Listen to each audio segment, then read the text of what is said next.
집값 띄우기는 음모론이다. 하락론자라고 자꾸 저희를 폄하하는데 하락론자 아니에요. 엄밀하게 말하면.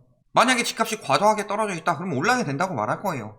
정상화가 돼야 된다. 집값이.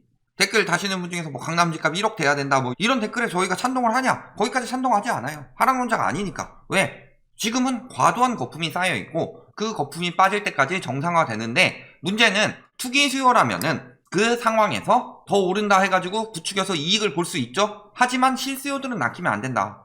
특히 작년까지 올라간다고 했다가 올해 떨어진다고 말 갖고 온 사람들 생각해보면은 편해요. 그거는 올라가는 시기에는 그냥 올라간다고 하고 떨어지는 시기엔 그냥 떨어진다고 하면 돼요. 난 틀린 얘기 하지 않았냐. 굉장히 쉽죠.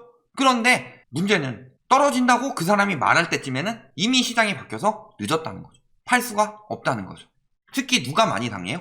올해 많이 해본 사람들은 감이 있어서 이런 징조들 보이면은 가격 떨어지는 건 둘째치고 황금성 떨어지겠다 이런 것들 빨리 눈치까고 먼저 파는데 실수요들 특히 영끌한 사람들은 그런 말 안 들어요. 부추기는 말만 듣고 맨날 고점에서 사서 못 팔다가 금매 투매 내놓는 사람들이 빨리 팔고 그 사람들은 이익을 보고 생각했는데 손해보게 생기니까 찔끔 낮추다가 개박살 나는 거다.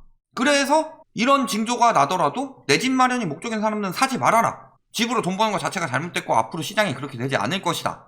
이런 이야기를 하고 있는데 하락론자라고 하고 있죠. 그러니까 지들 눈에 콩깍지를 씌고 보니까 경제 얘기를 하든 무슨 얘기를 하든 다 안 듣고 그냥 지들이 듣고 싶은 것만 들어서 사람들 여론에서 반박해야 할 만한 것은 인구 감소밖에 없으니까 인구 감소만 가지고 하락 얘기한다. 이딴 이야기 하고 있는데 개소리죠. 그리고 이런 하락론자들이 음모론을 제기한다. 집값 가격 띄우기는 음모론이다. 이딴 이야기 하고 있는데 기사 떴죠. 45억 아리팍 한 달 넘게 실거래 신고 없다. 자, 근데 이 한 달이 중요한 게 뭔지 아세요? 실거래가 등록 기간이 얼마다? 30일. 그런데 30일 넘게 등록이 안 됐다는 것은 무슨 소리예요? 찌우기인데 취소 신고를 하든가 아니면 잔금을 내야 되는데 잔금 내고 세금 내고 하면 장난 아니죠? 그러면 띄우기 취소 신고 내야 되는데 그러면 바로 언론에서 때릴 테니까 이러지도 못하고 저러지도 못하고 버티고 있는 것일 가능성이 굉장히 높다는 거죠. 자, 지난 8일 국토부 실거래가 공개 시스템에 45억 매매. 요거 가지고 언론에서 얼마나 난리쳤어요. 한남 더일 아크로 리버파크 막 이렇게 고가 아파트 계속 오른다. 근데 해당 거래가 등록되지 않았다. 요거 볼 수 있게 체크해야 돼요. 등록 없이도 허위매물, 가계약설, 가두리 등 다양한 시나리오. 그래서 여기 45억 거래되놓고서 인근 시세 덩달아 다 호가 높이고 이게 정상 시세구나. 근데 막 50억 넘는 거래 나온다 하고 난리들 쳤죠? 그런데 호가 띄우기 전략이다. 그러니까 얘하고 밀접한 관련이 있었죠. 한모 조합장님이 여기는 조합장을 하셨고 여기는 관련도 없는데 초빙해가지고 여기 권리도 없는 사람이 와서 이래라 저래라 시키고 부동산의 시세 띄우도록 만들고 막 가짜 거래 갖다 주고 이걸로 띄워라. 그런데 지금 보면은 뭐예요? 이거 아니면 이거일 가능성이 높죠. 그런데 무조건 요거랑 요거 해가지고 띄우려는 이야기들을 언론에서 막 써주고 있다. 그런데도 저런 거 하나 띄워놓고 서울 집값 안 떨어진다. 강남은 꼿꼿하다. 왜 꼿꼿하겠어요? 강남이 전할일을 치니까 꼿꼿하지. 왜? 강남엔 투기꾼 없을 것 같아요? 강남엔 투기꾼이 제일 심하지. 강남은 그래도 계속 오른다는 업자들 집 어디 있는지 봐보세요. 본인들 주소 까고 하라고 그래요. 실거주든 아니면 가지고 있는 주택이든 강남 쪽에는 하나씩은 대부분 갖고 있을걸요? 돈 많이 벌어 처먹으니까. 그래 놓고서 지들이 그러니까 먼 눈에 뭐만 보인다고 라이트하우스가 올림픽 선수촌 아파트를 샀대요. 지금 유튜브 수익 엄청 번다고 막 개난리 치고 있는데 이거 여태까지 번 거 다 합쳐도 그 올림픽 선수촌 아파트 가격 택도 없다. 한 푼도 안 쓰고 다 합쳐도. 그러니까 말도 안 되는 여론을 만들어내는 이유가 뭐다? 지들이 거기 가지고 있으면서 계속 오른다고 띄우고 있으니까.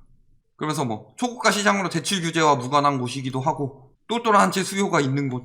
언제까지 똘똘한 채 이야기하냐. 그리고 대출 규제랑 무관하다고요? 대출 막으니까 중저가 오른다. 중저가는 대출 나오니까 이딴 이야기하더니 중저가도 안 오르면은 중개되는 거 아니에요? 그러면서 23년까지 오른다. 계속 이 이야기 만드는 게 뭐예요? 내년부터 떨어진다 하면 지금 안 사겠죠. 그러니까 23년 혹은 25년까지 이야기해놓고서 올해 빨리 막차 타라. 지금 안 사면 평생 못 산다. 왜 평생 못 사요? 2008년에 집 안 산 사람들 평생 못 샀나요? 내 생애 첫 주택 집값 떨어지던 시기에 계속 올라갔다. 그러다가 집값이 다시 올라가기 시작하고 대출 풀어주니까 내 생애 첫 주택 비중이 훅 떨어졌다. 거기다가 지금 보면 이런 사기극이 판을 치고 있죠. 자, 지금도 수익형 부동산 엄청나게 막 거래량 늘어나고 뜬다고 하고 있죠. 왜 뜨느냐? 뭐라 그래요? 이분이 정답을 말씀해 주셨습니다. 개인대출 위험가중치 115%로 올리고 기업대출 위험가중치 85%로 내렸죠. 그리고 기업대출 비중을 50% 이상으로 높여라 라고 금융당국에서 조치 내려왔죠. 예대율을 맞출 때. 그러니까 오피스 이런 것들 개인 사업자 만들어서 개인 대출이 아닌 기업 대출로 만들고 있다.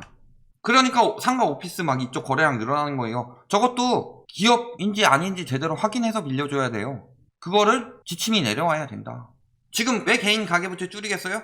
글로벌 금융위기 이전에 리먼 브라더스 사태가 있었고 그 촉발이 된 것이 서브프라임 모기지 사태였죠. 서브프라임 모기지 사태가 왜 터졌냐? 신용이 되지 않는데 빌려준 가계부채 때문에. 갚을 능력이 되지 않는데 빌린 사람들이 서브프라임이었죠. 영끌이란 게 뭐예요? 갚을 능력이 되지 않는데 빌리는 사람들이에요. 그거를 개인이 사업자를 낸다고 해서 그게 기업으로 바뀌어요? 그거 다 개인 대출이에요. 부동산 가지고 유동성 장난치는 게 무슨 사업자 대출이냐. 저런 거 다 가계대출로 넘겨야 되죠.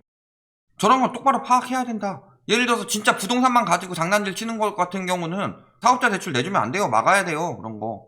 그러니까 유동성이 절로 쏠리는 거죠. 다 은행 돈이다. 내년부터 DSR 강화된다니까.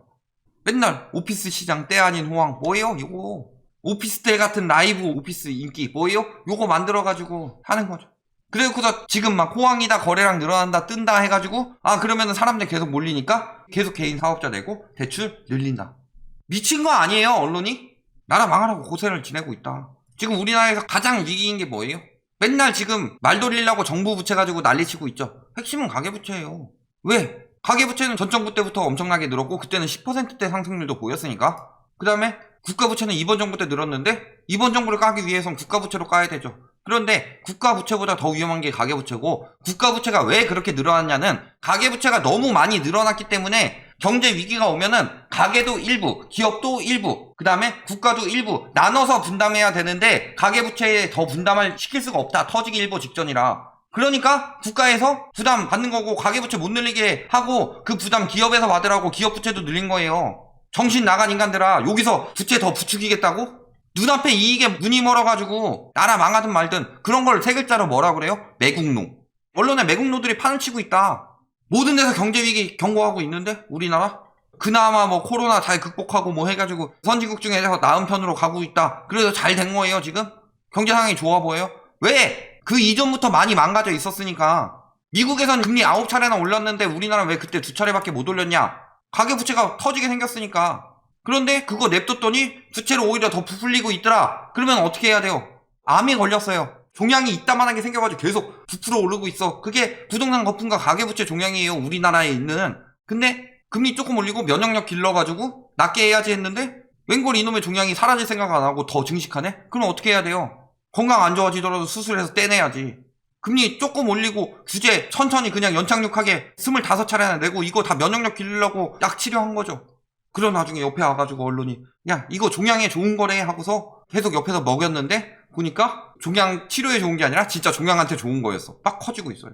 그러니까 이번에 금리 확 올리고 대출 중단해버리고 그런 수술 들어가는 거예요. 그 수술 들어가고 있는데도 계속 그런 거 먹이려고 하고 있다. 미친 거 아니에요? 거기다 기업대출 특히 부동산 쪽으로 위험하냐 안 위험하냐. 저번에 이야기했죠. 저축은행 부동산 PF 뭐 충당금 기준 강화 위기 분석 의무화 그랬는데 규모가 계속 올라가고 있죠. 대출 잔액 오히려 은행 쪽은 줄였는데 보험 막 이런 데서 쭉쭉 올려놨고 쏠림 과중 의존도 19.7%. 이게 언제예요? 은행에서 저런 식으로 해가지고 기업한테 빌려주라니까 또 부동산 기업한테 빌려주고 그런 식으로 만들려고 하는 거죠.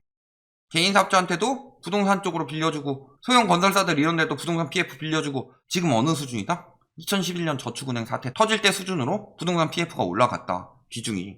근데도 아직도 부동산 띄우려고 하고 있어요. 정신 나간 거 아니에요? 나라 망한다고 해야지. 이제 부동산 공화국 무너져야만 한다. 이런 이야기를 하는 지식인들이 있겠죠. 저보다 더 지식을 가지신 분들이 그런 거 이야기 많이 하고 계실 거예요. 아마 어디선가. 그런데 그런 것들은 기사에 실어주지 않고 무슨 기사는 실어요? 이해관계자의 지들 유리한 이야기를 그런 거는 기사에 실으면서 위험하다 이런 거에 대해서는 기사를 안 실는다. 부동산 돌아다니면서 기자를 몇 년에서 수십 년간 했으면은 분명히 잘못되었다는 걸 느낄 수밖에 없는데 상황을 보면. 그런데 경고하는 사람이 거의 없더라. 결론 첫 번째 강남 집값 계속 오른다. 그 상징이 되었던 게 아리팍 45억인데 이거 지금 실거래 기간 지났는데 안 올라온다. 예를 들어서 매도인이 더 불러서 그렇게 됐다 라고 하면 취소하고 더 부른 가격에 다시 올려야 되는 거 아니에요? 말도 안 되는 이론을 내세우고 있다. 가두리? 가두리인데 왜 그래요? 가두리가 45억짜리 하는 게 가두리예요? 가두리는 집값 낮춰가지고 팔려는 게 가두리예요. 그 다음에 두 번째, 수익형 부동산 몰린다. 이거 예대율 장난질입니다. 거기다가 주택에 규제가 심하게 들어가니까 예대율 장난질하고 수익형 부동산은 DSR도 있지만 LTI를 보기 때문에 예대율 장난질 해가지고 개인 사업자 내고 그래서 기업 대출로 받고 그 다음에 대출 한도 높으니까 이쪽으로 지금 장난질 치고 있는 거다. 부동산 시장의 심리가 니들이 계속 부추겨서 아직 죽지 않으니까. 그런데 이게 돼요 지금? 부동산 PF? 위험. 주의보가 아니라 경보예요 경보. 이만큼 올랐을 때 저축은행 사태 터져가지고 피해본 사람들 생각해봐라. 피해는 니들이 안 보니까 그냥 막 떠드는 거죠. 그때 그 저축은행에 아무 관련 없이 입금했던 사람들은 얼마나 피해를 봤어요. 예금했던 사람들은. 지금 매우 위험합니다. 조심하셔야만 하는 상황이고 저런 부동산 사기극에 넘어가지 마라. 여기까지 말씀드리겠습니다.